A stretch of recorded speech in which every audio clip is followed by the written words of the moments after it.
Bonjour bien-aimé, que Dieu te bénisse abondamment, que sa grâce soit sur toi, que sa faveur soit sur toi. Je suis l'apôtre Ferdinand Amoakon et en ce mois de septembre, qui est le 9e mois de l'année 2023, je veux que tu écoutes attentivement les paroles du Seigneur sur ta vie. Le mois de septembre n'est pas n'importe quel mois. C'est un mois stratégique, c'est un mois prophétique, en ce sens que c'est le 9e mois de l'année. Le chiffre 9 n'est pas seulement un chiffre, mais c'est aussi un adjectif qualificatif. Car quand on parle de neuf, on parle de chiffres, on parle d'adjectif qualificatif. Dieu veut faire du neuf dans ta vie. Dieu veut faire quelque chose de nouveau. C'est pourquoi toi qui m'écoutes, toi qui es abattu, toi qui es découragé, je vais te dire, prends courage. Parce que toute femme enceinte, quel que soit l'enfant qu'elle a dans son ventre, le 9e mois, l'enfant vient au monde. Ce mois, c'est ton mois. C'est le mois de ta destinée. C'est le mois dans lequel Dieu veut travailler dans ta vie. N'écoute pas les mensonges de Satan qui te fait croire que non, Dieu t'a abandonné. Dieu n'est pas avec toi. Dieu t'a jamais abandonné. Non, Dieu t'a jamais abandonné, il est avec toi. La Bible déclare, je suis avec toi tous les jours jusqu'à la fin des temps. C'est pourquoi mon frère, ma soeur, écoute-moi attentivement.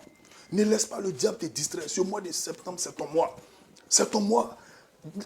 Il a dit dans Job 20 au verset 15, il a englouti des richesses, il les vomira. Dieu les chassera de son ventre. Au verset 18, il a dit, il rendra ce qu'il a gagné, il n'en profitera plus. Il restituera ce qu'il a pris, il n'en jouira plus. Écoute-moi bien, frère, écoute-moi bien, ma soeur. Tout ce que l'ennemi t'a volé dans ce mois de septembre-là, commence à le récupérer. Par la foi, commence à prendre possession. Commence à arracher. Car tes bénédictions ne doivent pas se trouver dans le camp ennemi. Tes bénédictions, tes grâces, tes faveurs ne doivent pas se trouver dans le camp ennemi. C'est ce que Dieu a préparé pour toi. C'est pourquoi en ce mois de septembre, reçois ton miracle. Reçois ton enfantement. Ton travail qui était bloqué, je prophétise le déblocage au nom de Jésus. Ton enfantement qui avait du mal à venir à l'existence, je prophétise que tu enfantes au nom de Jésus.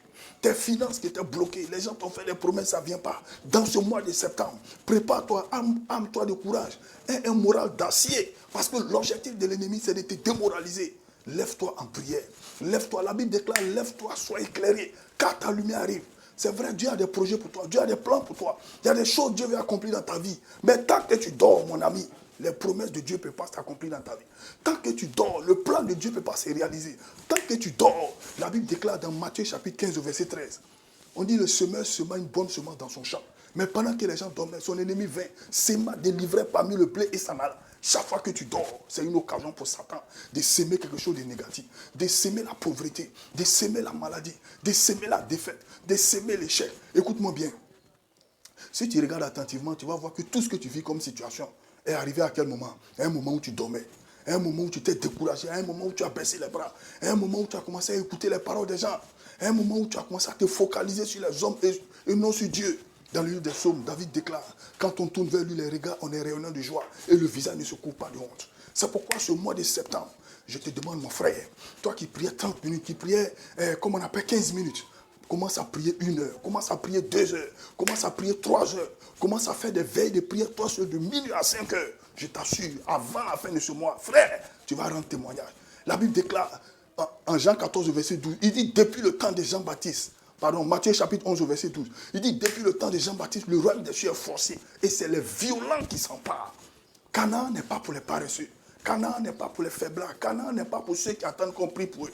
Canaan, c'est pour ceux qui se lèvent et qui prennent possession de leur miracle. C'est pourquoi dans ce mois de septembre, lève-toi. Parle à la maladie va partir. Parle à l'échec va partir. Parle à la défaite va partir.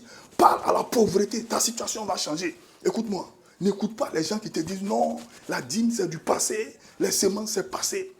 Mon frère, lève-toi et puis sème. Il y a ce qu'on appelle la loi du donner et du recevoir. La loi de la sémence et de la moisson. Si tu ne sèmes pas, tu n'auras rien.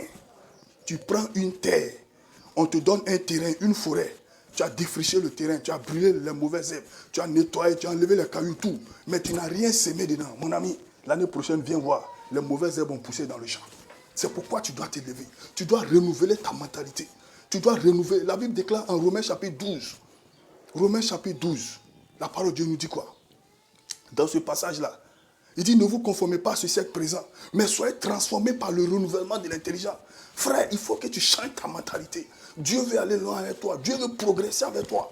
Dieu veut t'envoyer une autre dimension. Mais tant que tu as une mentalité rétrograde, tant que ta mentalité est une mentalité de passé, les grandes choses que Dieu a préparées pour toi, il ne peut pas te les communiquer.